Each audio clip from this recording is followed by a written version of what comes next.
Hello, everyone, and welcome to another episode of Ladies Lounge. Welcome, Nashe. Welcome. How are you? Hey, Looking lovely in green. likewise, looking lovely in red. Thank you. Thank you. Welcome. Welcome to you, Queen. Nice to have you here. We're happy to be here. Yeah, lovely, lovely. And our very own Stephanie, welcome. You're looking smashing as usual. Hey, Sophia, thank you. So some weeks ago, I did an interview with one of our own in VoxAfrica, who went to Nigeria and was kidnapped. The bus comes to a halt, we all come out the bus, they tell us to lie on the floor. We're filed into the bush, stripped half naked, everyone. He basically told us his ordeal. We're here today to really delve into security for us who are in diaspora, who go home every so often, So we're here to really talk about what security is all about in Africa.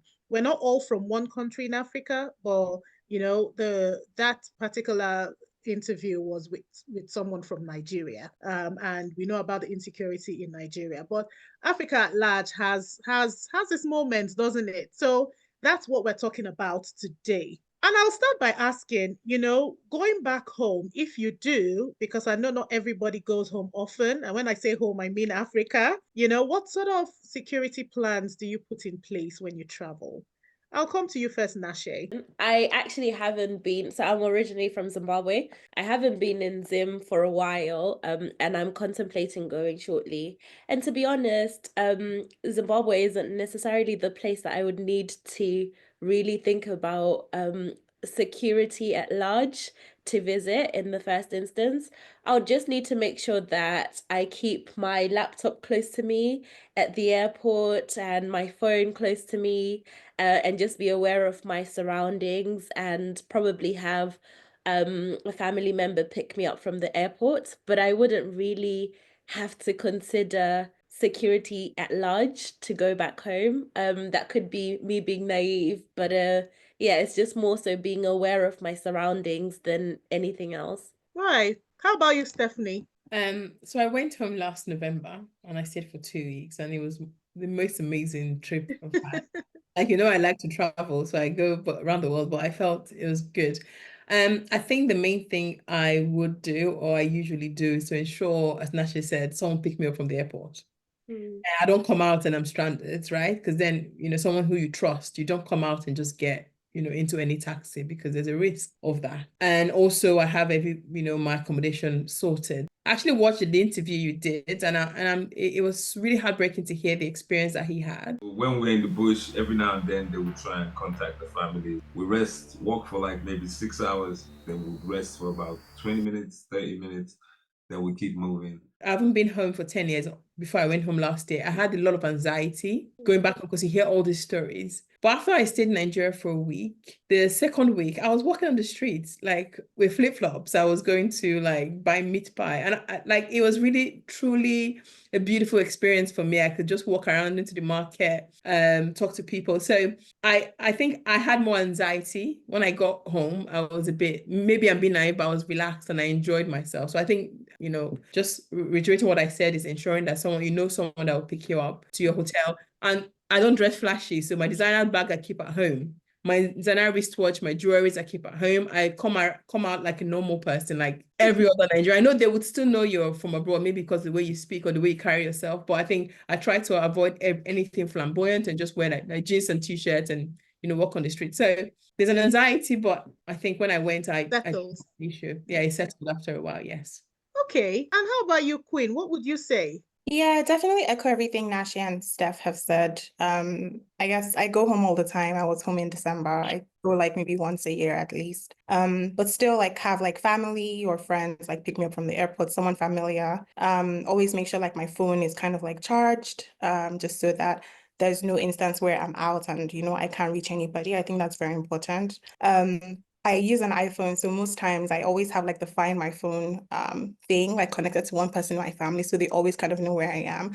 So it's just these little things, and of course, like just being aware of your surroundings. There are some places that are not necessarily safe, so I wouldn't really veer towards those areas. So just kind of being aware and just being very vigilant in everything you do. Yeah, and then like just finally, just going out at normal times. Because I do believe like there are some people that kind of come out at, irregular times just because they know that that's when people are most vulnerable. So just being aware of like certain times when you're going out, and if so, like just be more vigilant. That's what I tend to do. Yeah, I mean, and apart from having someone, pick you up from the airport when you arrive, is also having someone with you all the time. Whether that's feasible for some people, I don't know, but having someone who is home based, really being with you, all the time, whether Yeah. you're going to the market, you're going to buy suya, or you just want to feel the town, whatever it is, to have that person who is home based, to be with you all the time. One thing I was going to say is that my home is Warri, so it's about 6 hours drive from Lagos to Warri. I would never in a million years go on the motorway. I'll book a flight, right? Because most of the issues that happen on the motorway, and you are at the mercy of the driver, you're at mercy of whatever you see on the road. So in as much as I was relaxed, I would, if I'm traveling from Lagos back to my home state, I will use a flight. I would not use road, because I don't think the roads are safe. As the outsider in this conversation, the non-Nigerian, Okay. I would need to do a lot of research before I entered into Nigeria based on what you've just said. I love traveling to different countries, but it sounds like I would need to know if I'm moving from one state to the other, like what's the best method or mode to use. I would need to like do thorough research. And then I'm just thinking, if I don't know anybody that's in the country, does that mean I can't go or shouldn't go? Because do you know what I mean? Because if I'm going to Rome, I can easily go to Rome on my own and not necessarily need somebody. And I just think it's quite a shame that there's certain countries that you can't even roam freely on your own if you don't know anybody that lives there. Yeah, it is a shame. But my candid advice will always be to have somebody Yeah. to organize, to have somebody go with you or be with you while you visit, especially because you've not been there before. Mhm. You don't know your way around, you don't know what would be danger and what wouldn't. It would be safest to have a tour guide, if you would call him that. It would be safest to have a tour guide. I Yeah. would say that. I mean, there are some cities, I guess, I don't want to count Nigeria broadly because there are some cities like, the major urban centers, Lagos, Abuja, Port Harcourt, those areas are predominantly safe. I think most of the incidences that we hear are usually like in the rural areas, like interstates. So, people can visit, the main cities in Nigeria with minimal guides, in quotes, if you kind of stay in the, major places, the safer places, the residential areas. I think you're really safe around there. But of course, like Steph had said, don't be too flashy that people like you stick out to people and you're like a foreigner or anything. But across states, that's in the rural areas, that's really where you start to see some of those insecurities. I agree, but I won't take that to the bank though, Queen, because there was, a surge of this incident in Abuja recently. Well, maybe not very recently, but maybe like 2 years ago. So I won't take that to the bank. I think where I've heard of it least is Lagos, but still I won't take that to the bank. I was going to say something, that I traveled to Mexico a few years ago, and I've heard a lot of things because I'm not from Mexico. I booked my flight by myself, went to Mexico. It was Cancun. It was the most amazing. I love to travel, so I enjoyed myself. When I was there, I called a friend of mine in the UK and it was like, how can you be in Cancun by yourself? Mexico is not safe. I was like, I got to the airport, booked a taxi, Uber, went to my hotel. My hotel is by the beach. I spent the beach. I went into the town. Like, I didn't see anything that made me safe. Any cause for alarm? Because I don't know. So I guess if someone gets into Lagos, they have their transport sorted, they got their hotel, they got places they want to go to. I don't think it's going to be an issue, but I think because we are from Nigeria, I'm sure if someone that is from Mexico they would have a way of them taking precautions because they know things happen. But I went there like a fresh, free, enjoying myself holiday. So I guess in Lagos, I agree with what Queen said. We shouldn't count Nigeria because you can go in, Uber works, there's internet. Go from your airport to your hotel. Be careful where you go to. Don't wear flashy things. I think you will be fine, but we know there's a risk, right? So, but I think not we shouldn't just count it out and say, you know, you can't go without a guide. People can go, but yeah, you just have to be more cautious. Yeah, indeed. The consciousness of it, you know, aggravates the fear. That's the truth of the matter. When you're conscious of it, you're thinking about it, and you're watching over your shoulders, and you know, hoping that you're safe. I think that makes it worse. And even having this discussion now, I'm thinking about Nashe. Like, it's like, oh my God, I wanted to go to Nigeria, but with all of this, I'm not gonna go nowhere. Well, and that's because we've made you aware of it, and you know, it's now something in your consciousness. But all in all, we were saying before we came on air, the food, the vibe, the people, it's an amazing, amazing place. And I think it's important to point that out, that you don't just step out of the airport and there's danger. It's a wonderful, wonderful place with wonderful people, Nigeria. So Nashe, take notes. They're so helpful. Like, you know, when you're carrying your bag, someone is there, although they ask for money, like a woman, you shouldn't be carrying a bag, you know. It's like on the street, people are nicer, like the food is fresh, you know. It's just like, it's warm. You can, like, if I had gone, I keep on saying this, like, I would have moved, I felt like moving back to Nigeria because I just felt home. Even if I was in Lagos, Definitely, you always feel like moving somewhere when you like it. I would have gone to different places, but it was just so nice. Like, I was wearing flip-flops. I walked on the street of Lagos. I went to one place, bought meat pie, bought pork, like things that. And I think you really enjoyed that meat pie because you've mentioned it Because twice the now. way you about the meat pie. It was nice. Right. Okay. So ladies, speaking of this, have you ever been kidnapped? We would have heard if you have been, but do you know of anyone who has ever been in this situation where they have been kidnapped? Someone who has the story firsthand. Do you know anyone personally? I do. I had a friend of mine that was a few weeks to our wedding. She was kidnapped. She was kidnapped and she was taken to, so I'm from Delta State, she was taken to, I think it was Edo State, somewhere in the forest. And she was kept there, and her parents got a call for to a huge amount of money, which luckily her family could raise.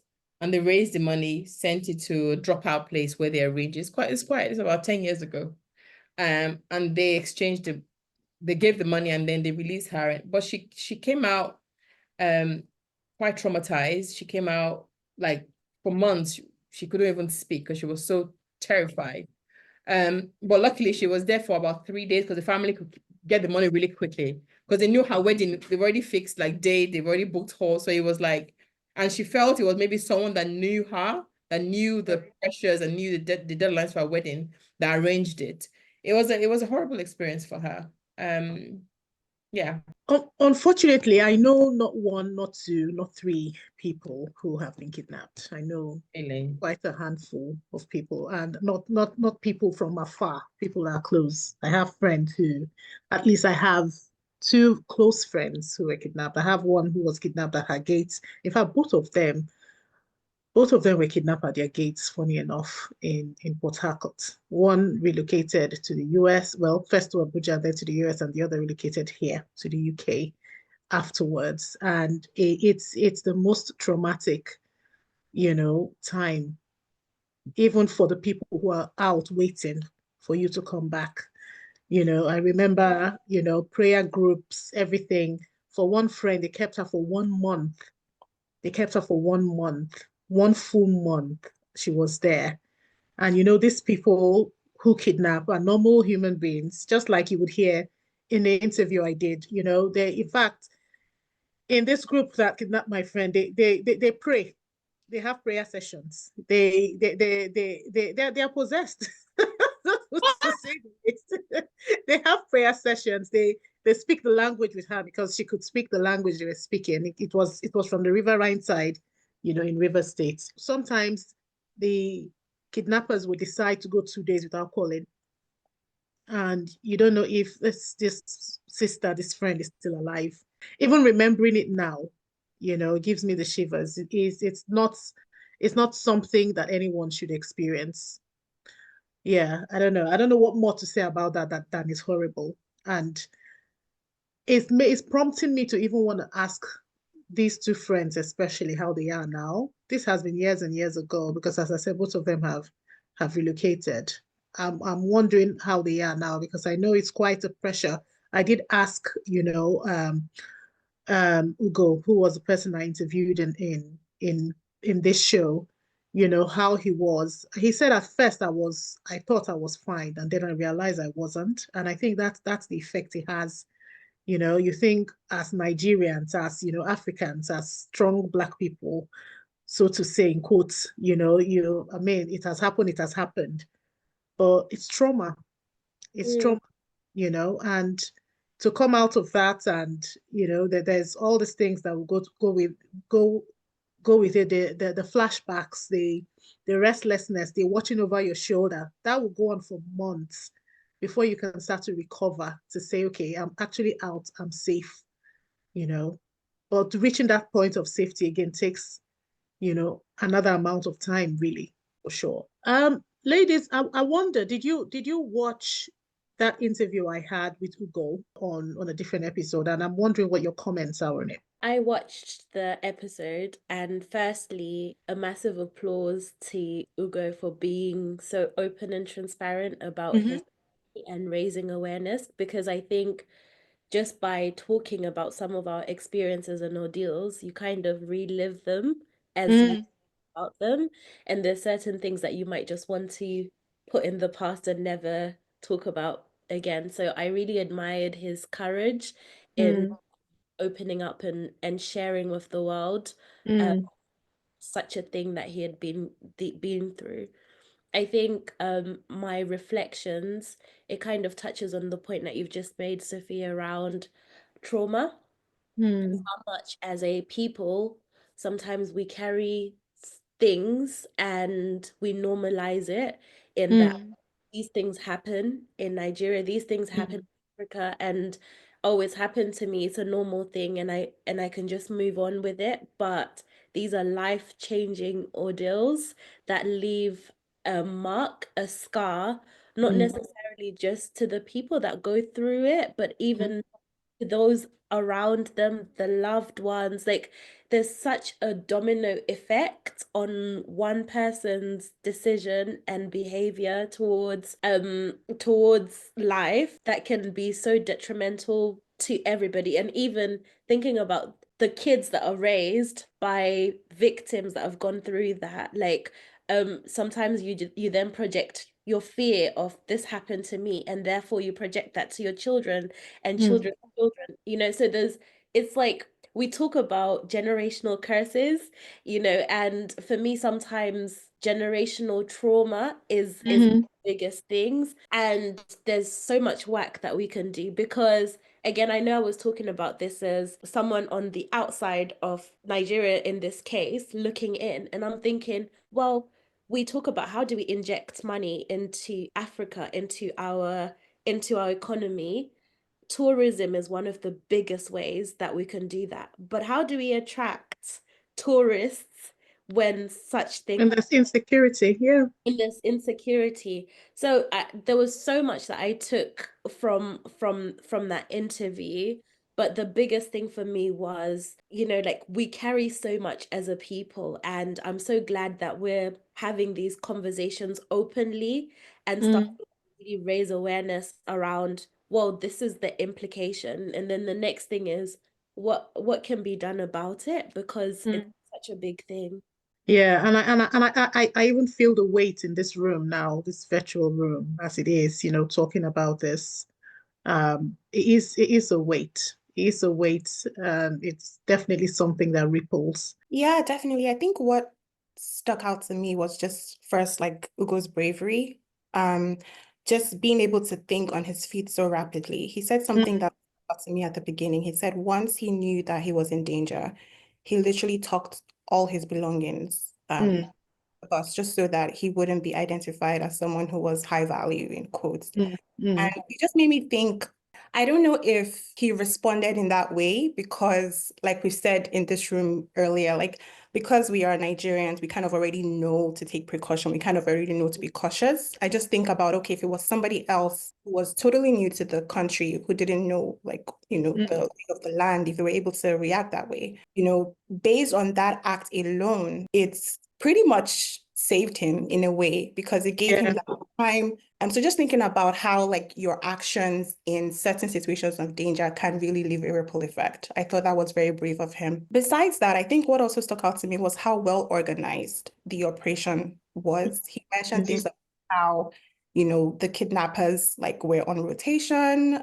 They were kind of like answering to like beings that were higher than them. They were humans at the end of the day. And it just makes you think about the state of the economy and what people are going through and even like what the kidnappers have to do to live. You just have to, in all that, Ugo was still a human, even to his kidnappers. I don't think I personally would be able to do that, but I think that also just shows you how much heart and soul he as a person has to be able to bring himself down and still communicate to his kidnappers and form a rapport. That really spoke out to me. And I think just finally, for the people that are waiting at home, he said something about how at the first ransom drop-off, it couldn't be done because the person who was dropping it off was scared. So it just makes you think about what, like you said, the people outside, how they're feeling the anxiety, and even in the state of trying to rescue their loved ones, how unsafe and insecure they also feel, regardless, so it's just so many things that go into So the many. whole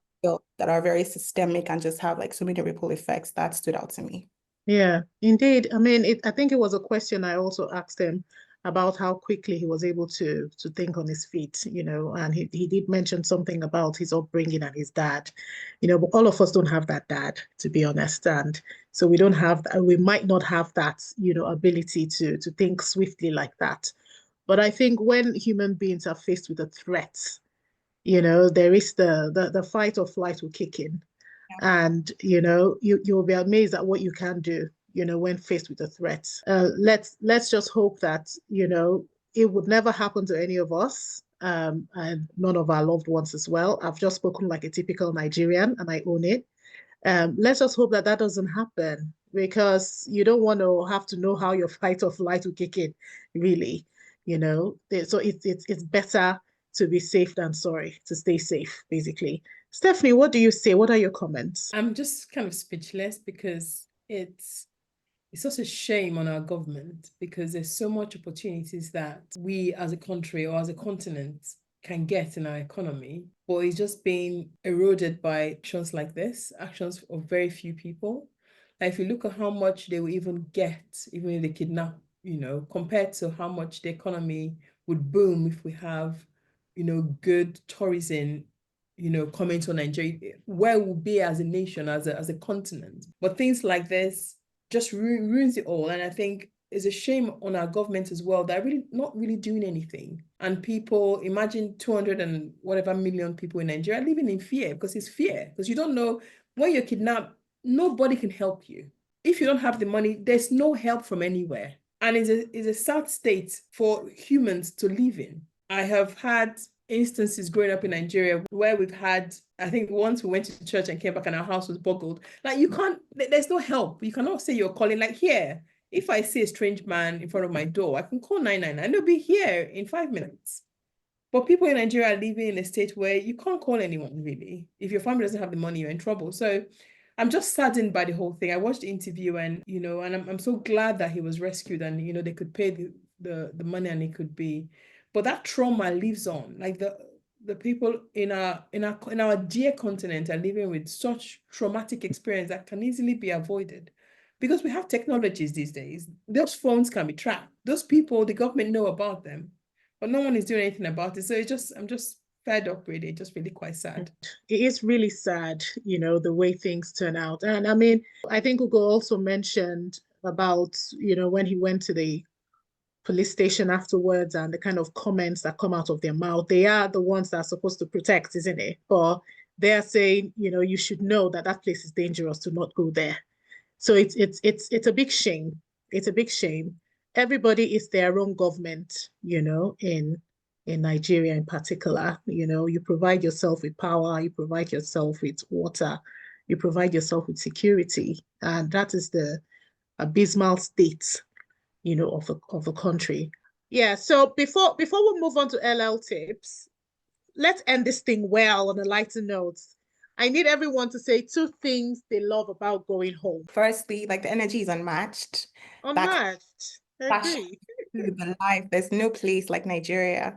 The people are resilient, they're kind. You know, there's this strong sense of community. We call it the Niger spirit, you know, that reflects a sense of like togetherness, optimism, the ability to find joy in different situations. And I've been to so many other African countries, Ghana, Sierra Leone, Kenya, and I would say every single thing I've said here rings true for these places. It's just an amazing place to be. Africa's home, regardless of which part of Africa you're in. Like, we're really grounded in that culture of people and belonging. I think the heritage part is the best thing about being back home. You know, like knowing that these are my roots, this is where I come from, this is my identity, and this is what grounds me. I think it is so important. In Zimbabwe, there's this saying that says, like chikafu chinonza vanhu vese. Basically, that's in Shona, but it's saying that food is what builds relationships, and Okay. I absolutely love that about Africa, because food culture is what connects us and what grounds us, and that's the best thing about going back home for me. Amazing. How about you, Steph? What are your 2 favorite things or more? I think it's just when I get home, I feel this gravitational pull. You know, when you just feel relaxed home, like there's a sense of freedom you feel. You know, everyone is nice. I went to one of the banks when I was in Lagos, and one of the managers was playing music and dancing. You know, there's this happiness that you feel. That can happen only in Nigeria. Only in Nigeria, yes. And I go into a taxi, you know, people are just happy. People are kind. People are extremely kind. People are helpful. Yeah, we have the 1 or 2 bad things, but I think for me is the people, the weather is very hot, it's very nice. The food, oh my God, like the variety of healthy, not chicken and chips, not burger. It's like you have proper food, you know, you eat proper food. And I put on like 3 kg in 2 weeks because I was just like, I need to try everything that I haven't eaten for a long time, you know. You see, goat meat, you know, the salad, there's one salad, African salad, you know, just like, so for me, it's just like everything really. I think, you know, Africa is home, and it's a shame that, you know, things like this happen, but I think we look at the positive side and know that this is our home, these are our roots, and that's very important. The sun, like nobody talked about the weather. Honestly, Oh, like the sun, the constant vitamin D it is does something to you. Your emotions, like when I came to the UK, there's just like this sad feeling, this like down feel, like, oh gosh, I'm here again. But like, yeah, you're right. The sun, it's just, yeah, it's even when there's no light, you know, even when there's no, like, it's not working, you're just still happy because You're just still happy. And I think that's one of the things, the happiness, the joy, you joy. know, suffering and smiling kind of joy. And I don't think the suffering doesn't steal the joy. doesn't still the joy. And because You know? we have such strong faith, that is Muslim or Christian, like there's a thing where people know that there's something greater than them that Yeah, they put their trust on, so they don't have to carry their problems by themselves. That yeah, makes sense. So everyone is yeah. praying, everyone is, you know, if you speak negative, people are like, don't talk like that. We don't talk like that. God is in control, you know. Indeed. So Yeah, it's a yeah, different vibe. Africa is yeah. a vibes. Trust me. Yeah. Africa is a vibe for sure. And yeah, there you have it. The list goes on and on. It's inexhaustible, the wonderful things you can get, even though we've talked about, you know, the heavy things, but there are the joys outweigh the heavy things, I would say.